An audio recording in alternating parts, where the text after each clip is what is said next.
Mesdames et messieurs, bonjour à toutes et à tous, shalom, shalom.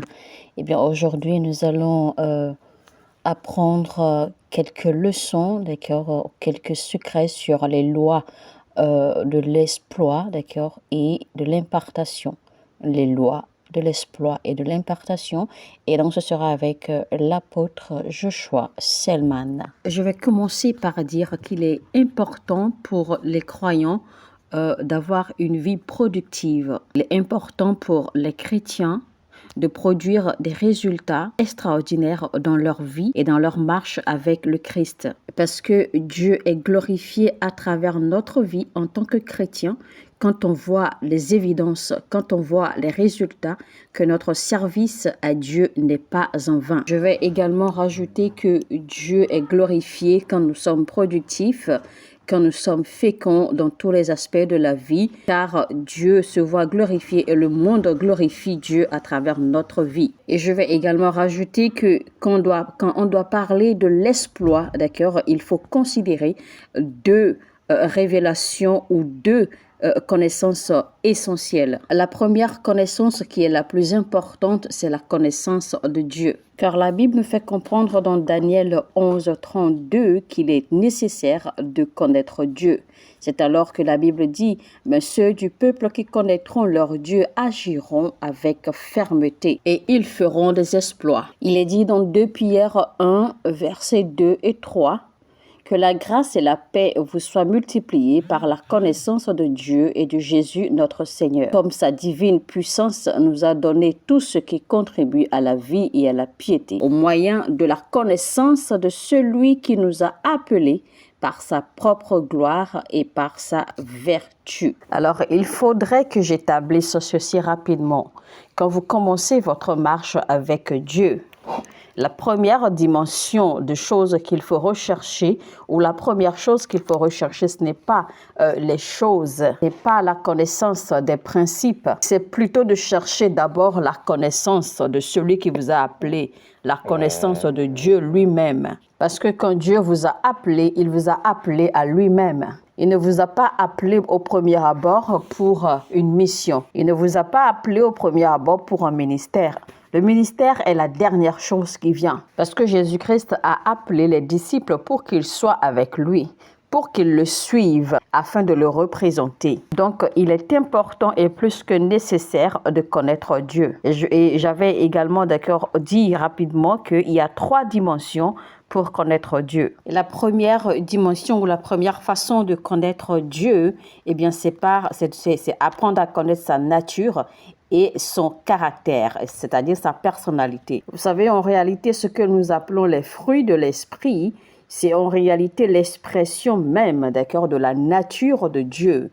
Et c'est cette nature qu'il cherche en fait à exprimer au travers de nous, à travers ces fruits de l'esprit que nous connaissons. Il est dit dans Galates 5, verset 22, qui a parlé de fruits, d'accord, qui a parlé du fruit de l'esprit. Il nous a dit que c'est l'amour, la joie, la paix, la patience, la bonté, la bénignité, la fidélité, la douceur, la tempérance. Alors, les différentes versions de la Bible, comme le King James et puis d'autres, en fait, selon les fruits de l'esprit, en fait, que ces Bibles ont défini, eh bien, ce n'est pas vraiment juste parce qu'on aurait l'impression ou alors on aurait cru que nous avons seulement 9 fruits de l'esprit. Mais la vérité, en fait, c'est que le fruit de l'esprit, comme on dit, d'accord, et qui vient de Dieu directement, c'est un seul, et c'est le Saint-Esprit. C'est en réalité l'unique fruit, d'accord, de l'esprit qui vient de Dieu directement, et c'est le Saint-Esprit. Et donc, c'est seulement, en fait, les différentes expressions du Saint-Esprit, d'accord, qui est détaillé dans les 9 fruits, en réalité, dont la Bible parle. Sinon, en réalité, ce n'est pas que nous avons 9 fruits de l'esprit, non. Nous avons un seul fruit de l'esprit, mais qui se manifeste à travers ces 9 différentes manières. Un seul fruit de l'esprit qui est l'esprit du Saint-Esprit, qui est le Saint-Esprit, qui se manifeste à travers ces 9 dimensions, à travers ces 9 qualités ou ces 9 caractères. De la même façon qu'il est écrit dans Ésaïe chapitre 11, il parle du même esprit, mais en 7 différentes manifestations. Et la Bible n'a jamais dit que Dieu a de l'amour. La Bible dit que Dieu a aimé.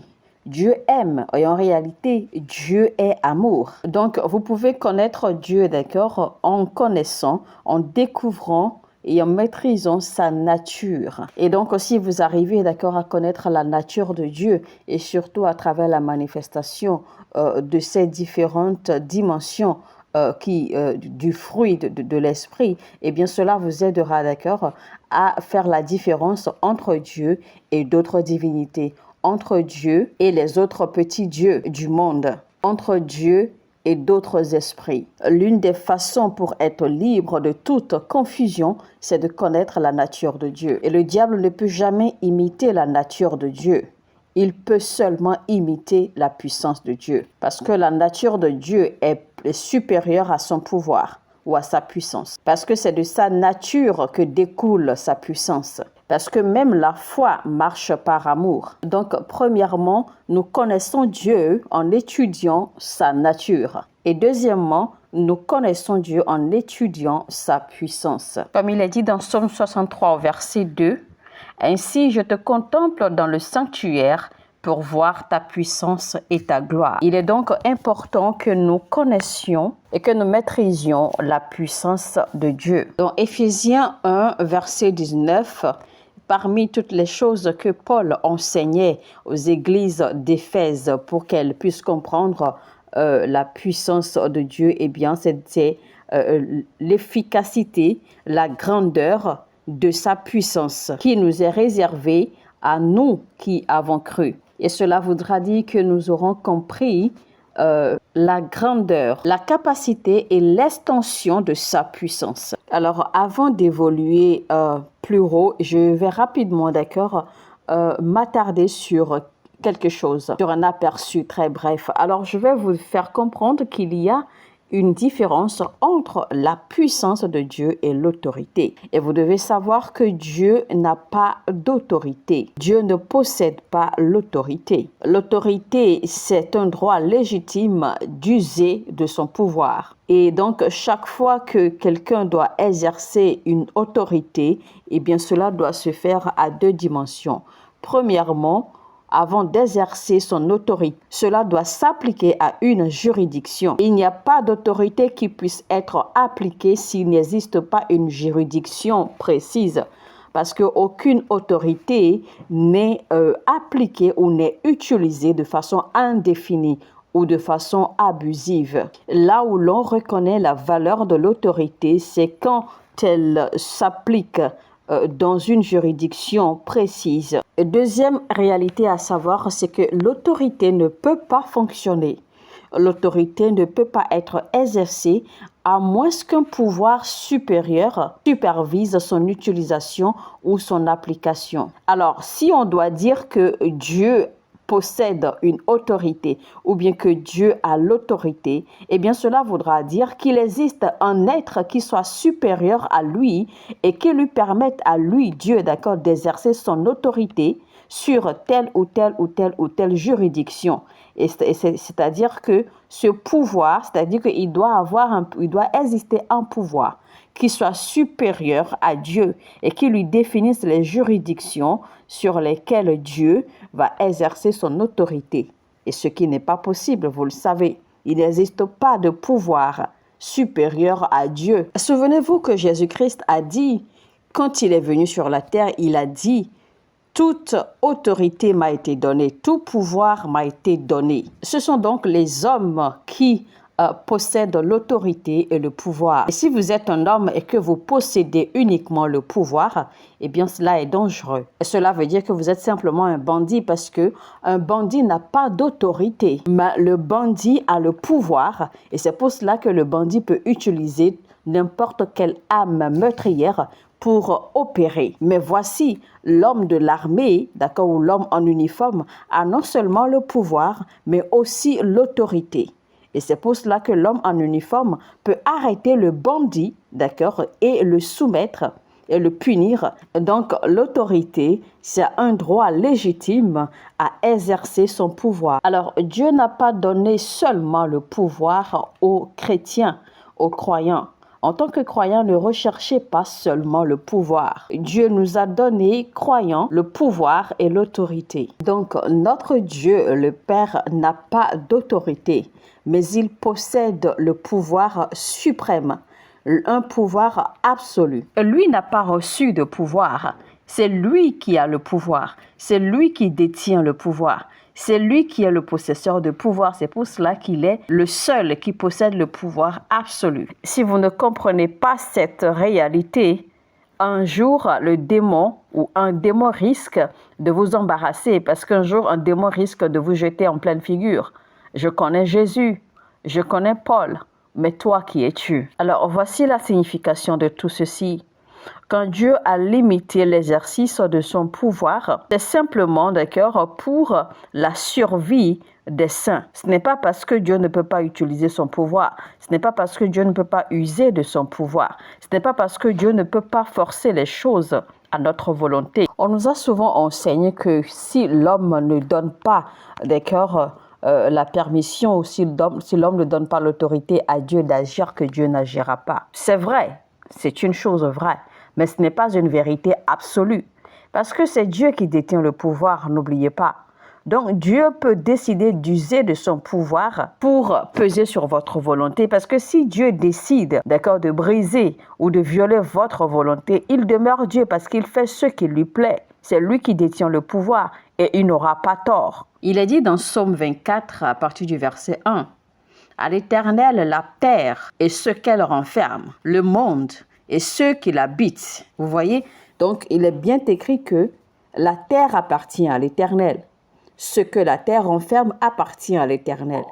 Le monde appartient à l'Éternel. Et les habitants du monde appartiennent à l'Éternel. Donc, ces 4 éléments appartiennent tous à l'Éternel. Donc, il a le pouvoir sur tout. Voyez-vous pourquoi la Bible dit que Dieu n'est pas un homme pour mentir? Mentir, en fait, doit s'appliquer, d'accord, à quelque chose.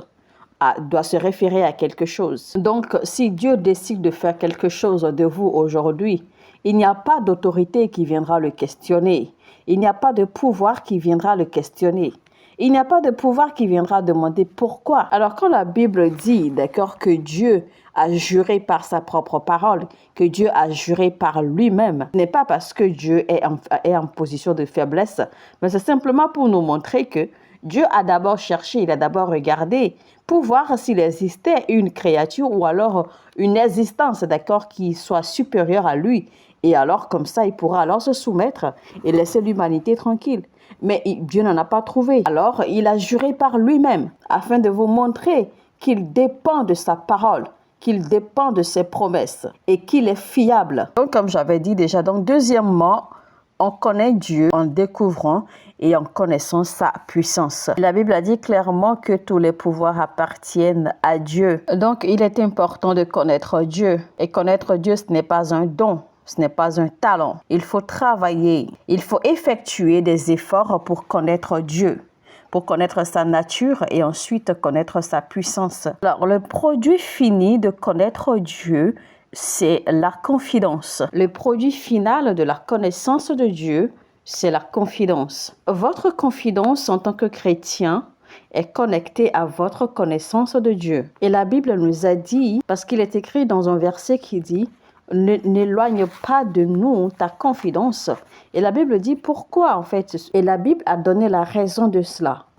C'est qu'il existe une grande récompense à la fin. Cela veut dire alors qu'il y a une récompense à avoir confiance en Dieu. Il y a une récompense à être confident en tant que chrétien. Parce que c'était sur la force de la connaissance de Dieu que David avait qu'il a pu tenir tête à Goliath. C'était dans la force de la connaissance de Dieu que la nation d'Israël a pu tenir devant ses ennemis, quand bien même leurs ennemis étaient plus puissants et plus en nombre qu'eux. Il est dit dans Jean 17, verset 3, « Or la vie éternelle, c'est qu'ils te connaissent, toi, le seul vrai Dieu, et celui que tu as envoyé, Jésus-Christ. » Quand l'apôtre Paul était à l'épique de son ministère, il a exprimé un désir ardent de connaître Dieu, car il a dit « afin que je puisse te connaître ». Ça, c'est le plus grand désir qu'il faut nourrir.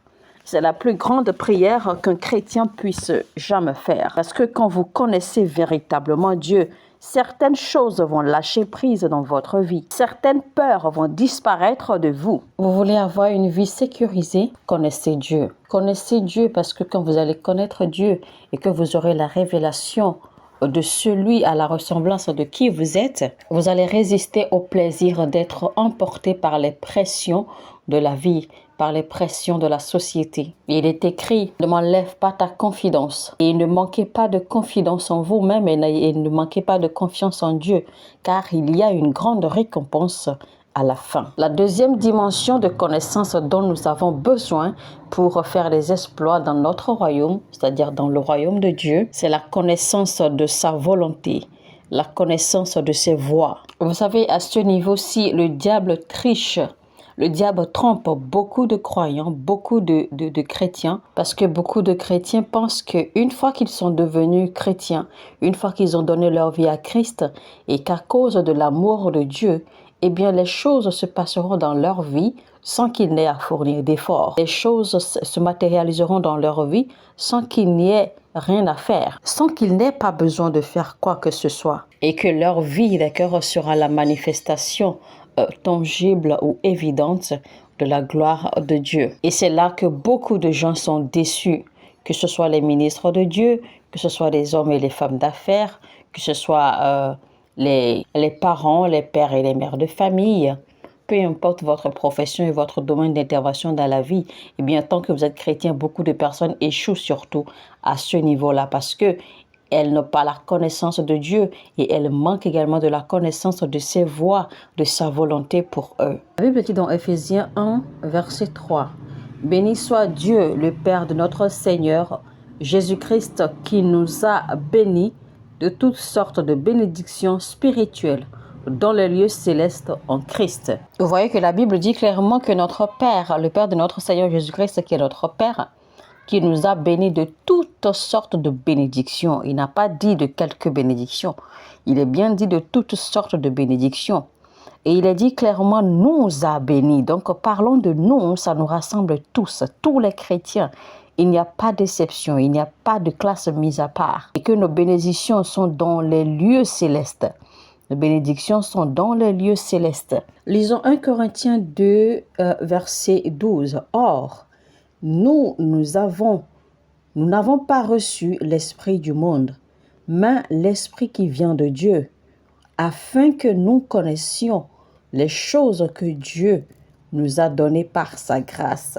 Il est dit dans 1 Corinthiens 2, 9, « Mais comme il est écrit, ce sont des choses que l'œil n'a point vues, que l'oreille n'a point entendues, et qui ne sont point montées au cœur de l'homme, des choses que Dieu a préparées, pour ceux qui l'aiment. » Et voilà que la Bible dit que nous n'avons pas reçu l'esprit du monde, mais nous avons plutôt reçu l'esprit de Dieu, afin que l'esprit de Dieu en nous puisse nous aider à connaître ces choses que Dieu nous a données librement, gratuitement. 2 Pierre 1, verset 4 nous dit, « Lesquels nous assurent de sa part les plus grandes et les plus précieuses promesses, afin que par elles vous deveniez participants de la nature divine de Dieu, en fuyant la corruption qui existe dans le monde par la convoitise. » Cela veut dire que quand vous possédez ces promesses et que ces promesses se matérialisent dans votre vie, eh bien ces promesses matérialisées vont valider le fait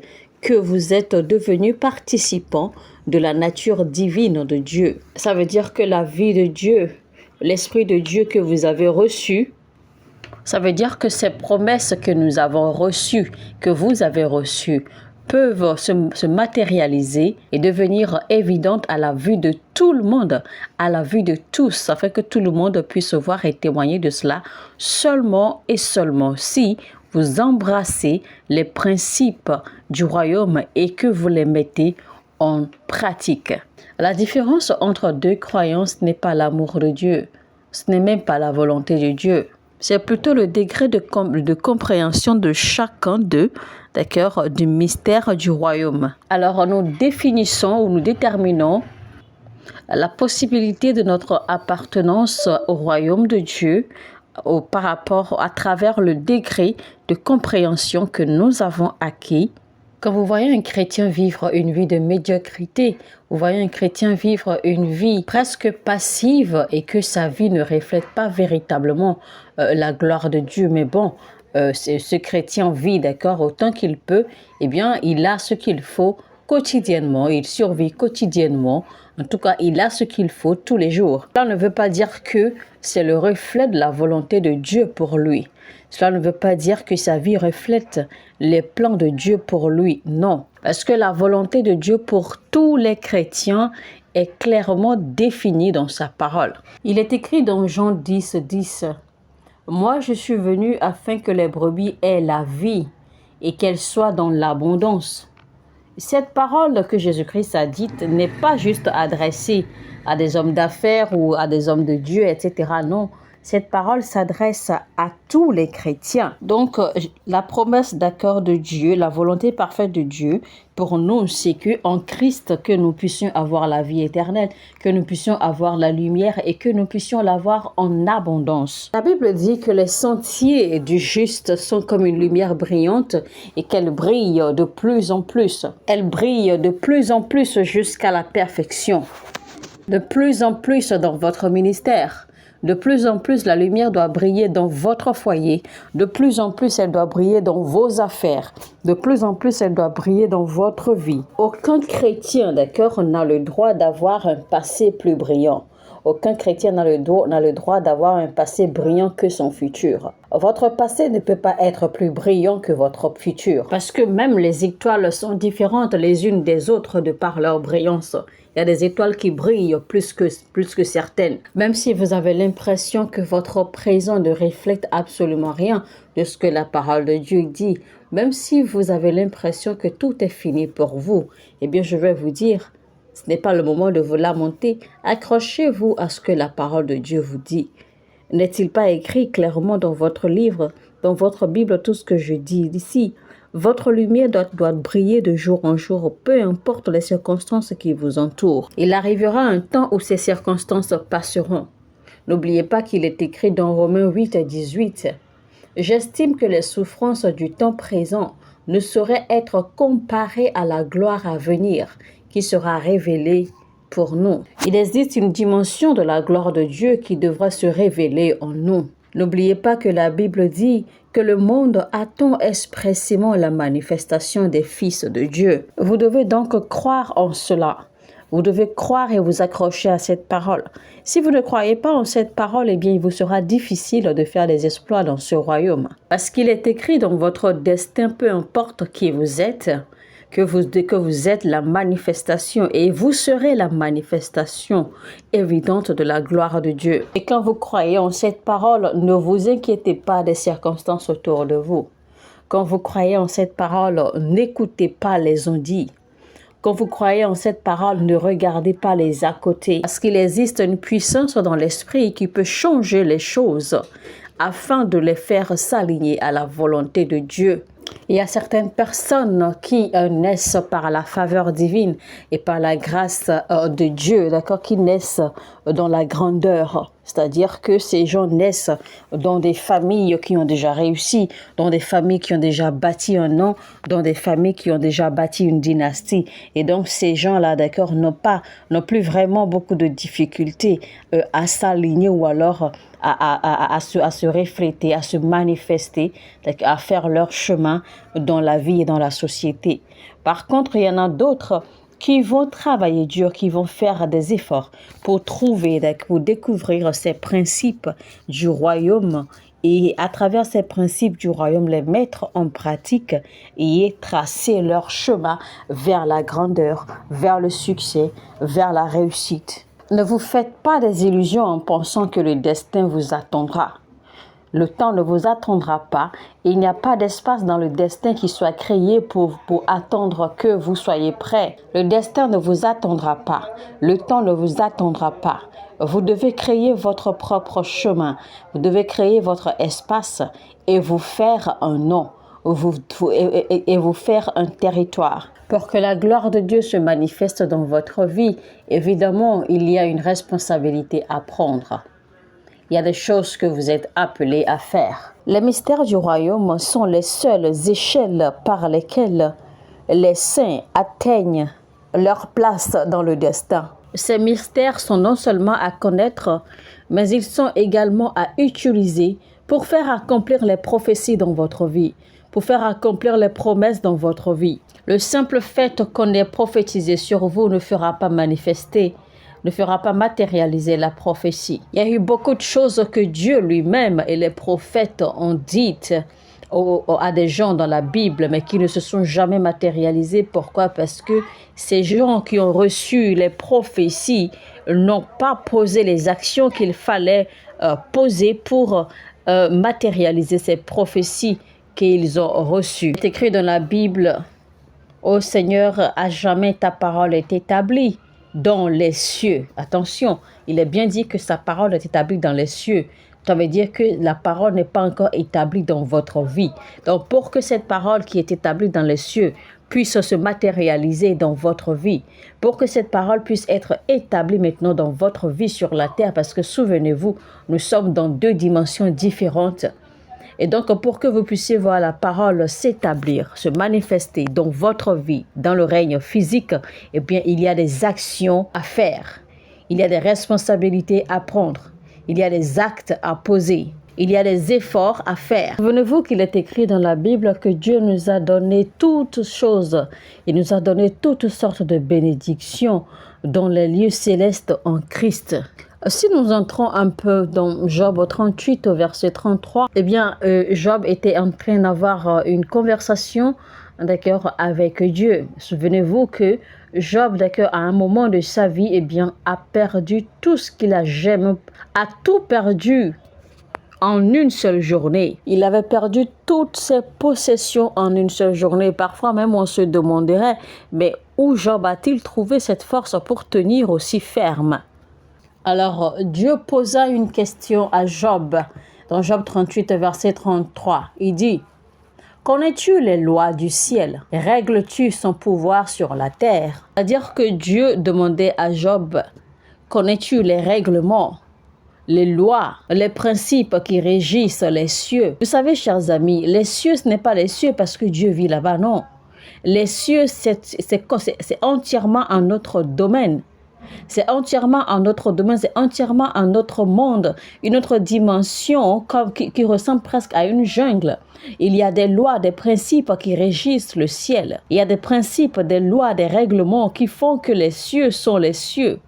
Et donc, il y a des choses, il y a des principes qu'il faut connaître, il y a des lois qu'il faut connaître pour pouvoir faire transporter ou faire transcender quelque chose du règne spirituel, du règne céleste au règne physique. Et c'est ce que Dieu demandait à Job. Est-ce qu'il connaît les lois, les règlements? Est-ce qu'il connaît les principes par lesquels il ferait transcender les choses du règne spirituel, du règne céleste au règne physique? Car c'est par ces mystères, c'est par ces lois, ces principes, ces révélations que vous pourrez exercer la dominion sur la terre. Qu'est-ce qu'il fait du ciel une dextérité aussi puissante? Qu'est-ce qui fait du ciel un lieu d'abondance? Qu'est-ce qui fait du ciel un lieu où les lois et les principes sont respectés?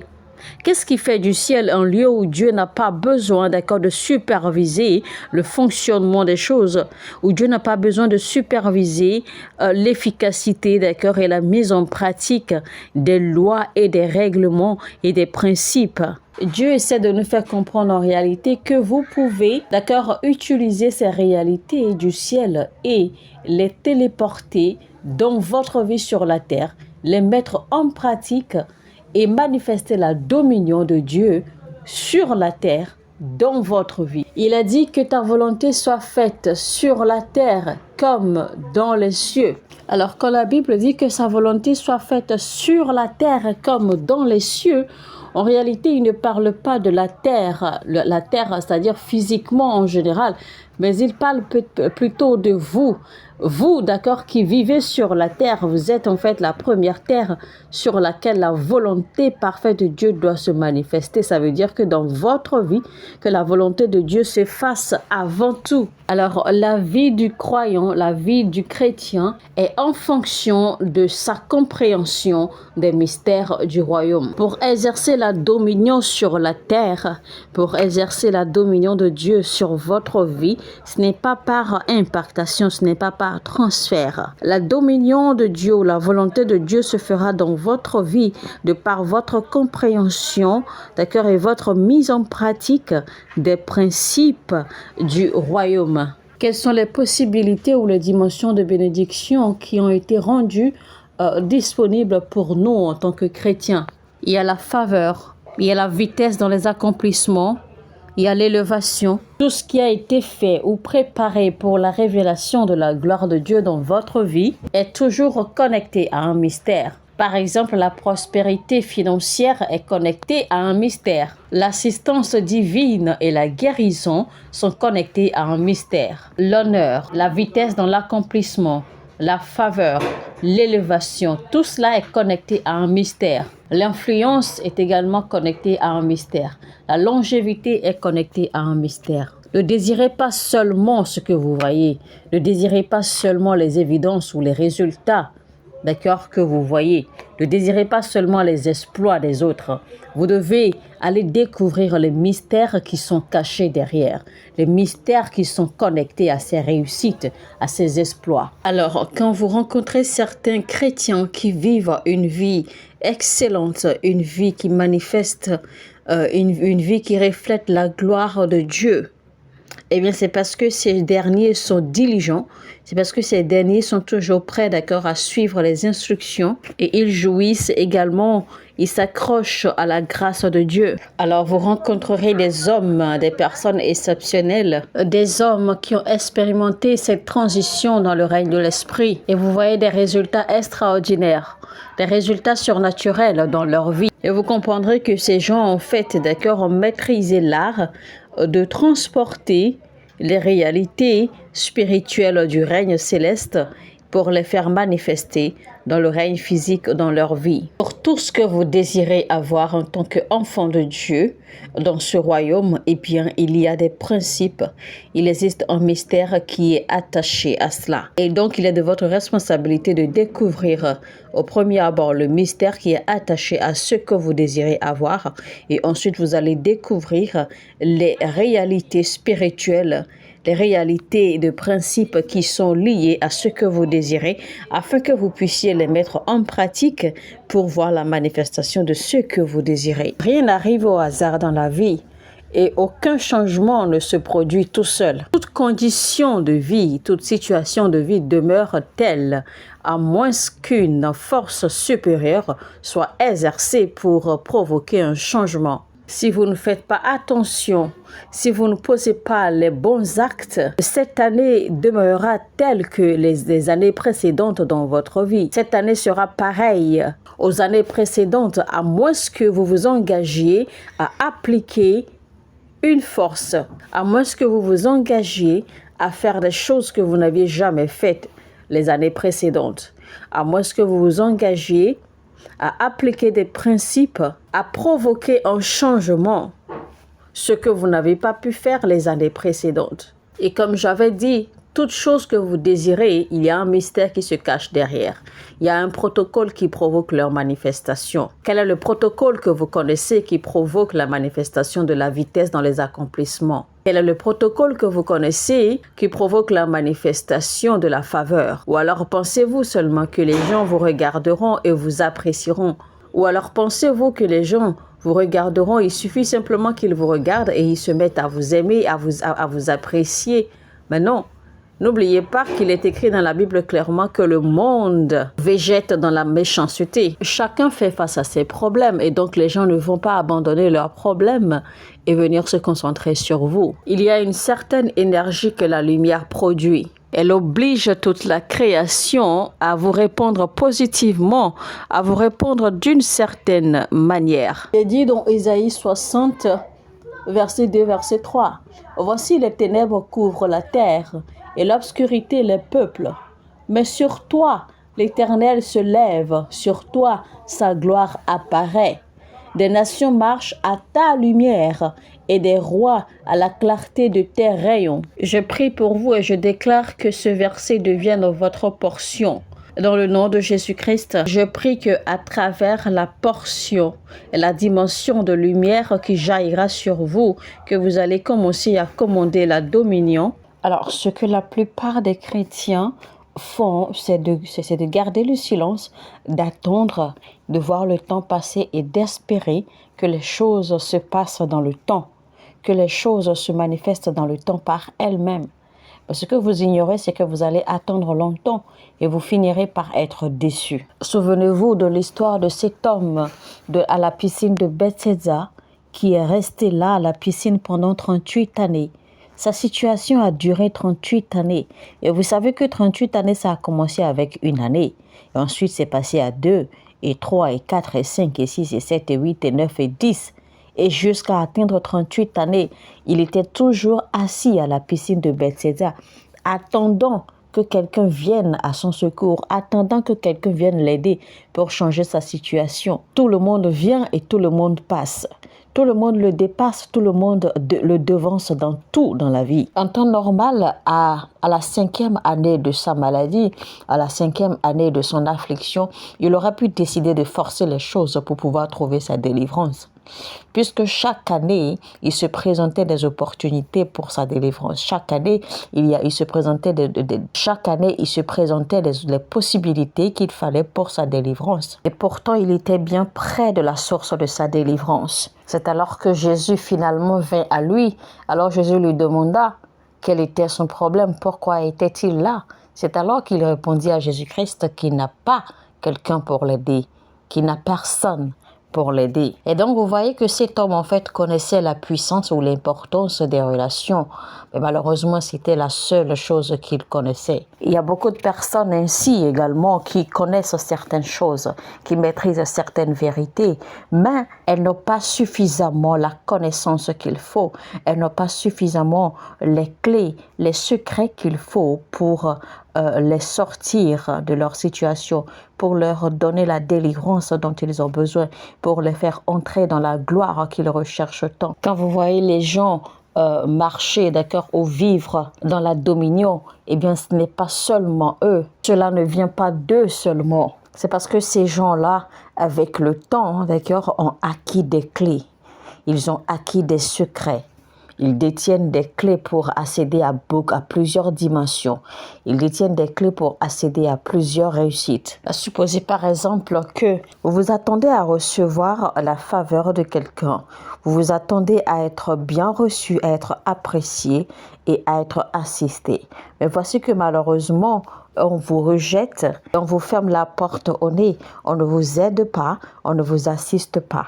Mais dans le même temps, vous voyez quelqu'un parce que ce dernier, d'accord, détient la clé, détient le secret qu'il faut engager pour faire agir un bienfaiteur en sa faveur, pour qu'un bienfaiteur se souvienne de lui et agisse en sa faveur. Souvenez-vous de l'histoire de ces deux amis où l'un d'eux, d'accord, en fait, s'est rendu chez son ami en pleine nuit, toquant à sa porte, demandant du pain parce qu'il devait en fait recevoir un autre ami.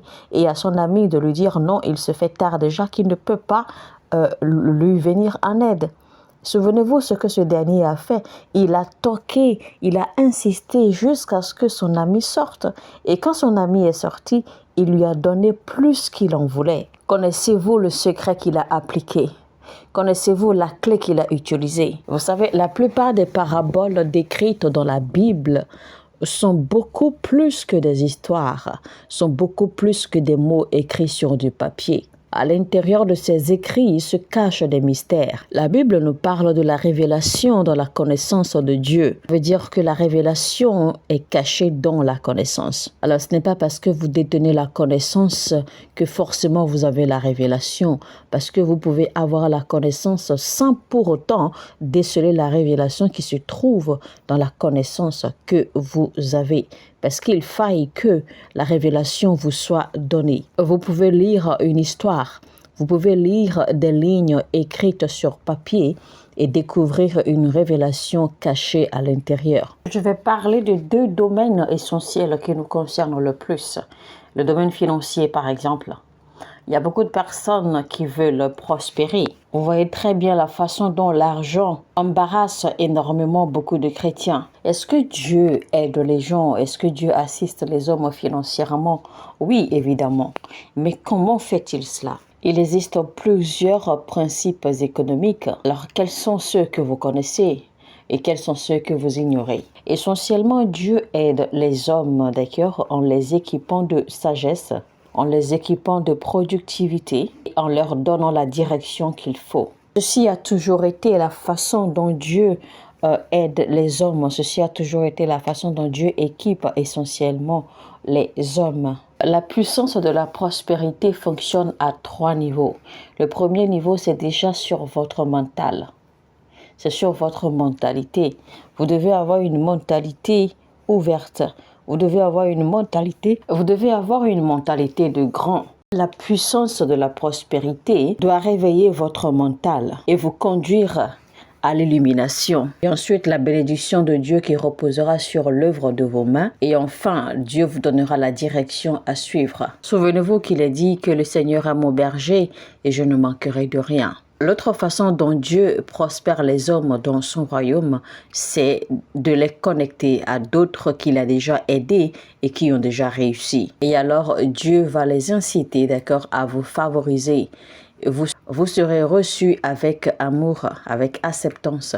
Vous aurez faveur aux yeux de ces gens-là. La façon la plus aisée, la façon la plus facile dont Dieu aide les hommes, et surtout spécialement quand vous avez déjà perdu beaucoup de temps, eh bien c'est en créant des relations et en vous connectant à des gens. Quand Dieu décide, d'accord, d'élever un homme et surtout d'élever de sorte à ce qu'il rattrape rapidement le temps perdu, eh bien, Dieu cherchera quelqu'un qui est déjà baigné dans toutes les dimensions et connectera, d'accord, ce dernier à cette personne.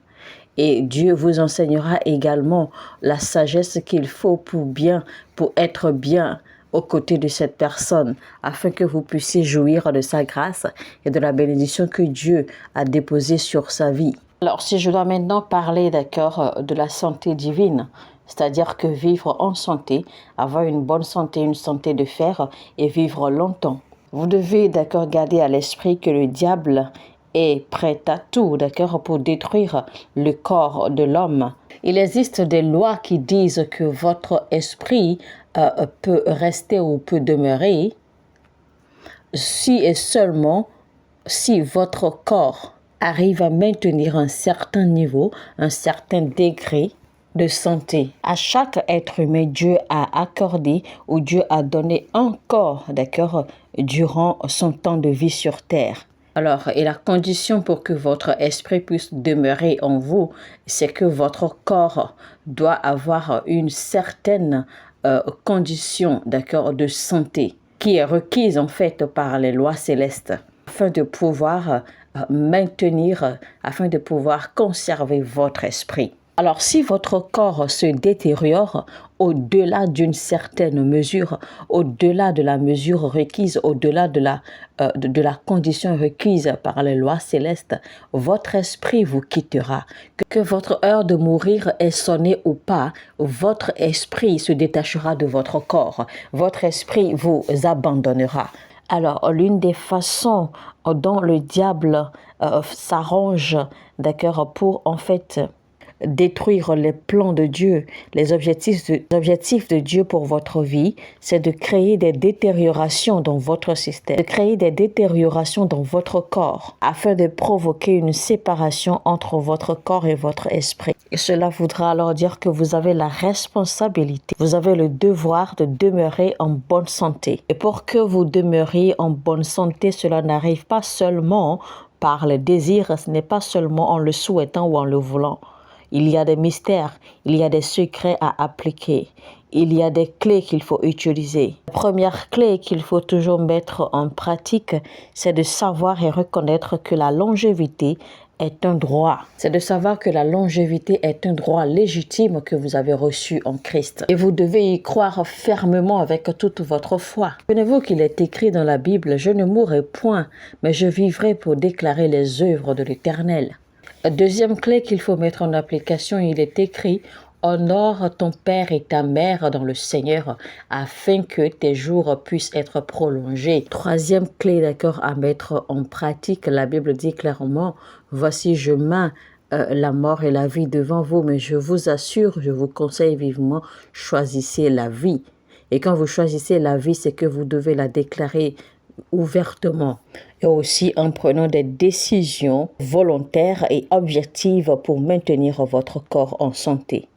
Comme par exemple manger sain, avoir des régimes sains, avoir un régime sportif pour pratiquer des exercices et maintenir votre corps en santé. Parce que vous ne pouvez pas seulement parler de longévité, d'accord, clamer la longévité sans connaître les mystères qui sont cachés, sans connaître les mystères qui y sont connectés. La Bible nous dit que les cieux des cieux appartiennent à l'Éternel, mais il nous a donné la terre, il a donné la terre aux fils des hommes. Cela voudra dire que si vous n'avez pas quelqu'un pour vous soutenir, si vous n'avez pas quelqu'un pour tenir pour vous, si vous n'avez pas quelqu'un pour combattre à vos côtés, eh bien vous risquez de souffrir sérieusement comme si Jésus-Christ n'était jamais mort pour nous.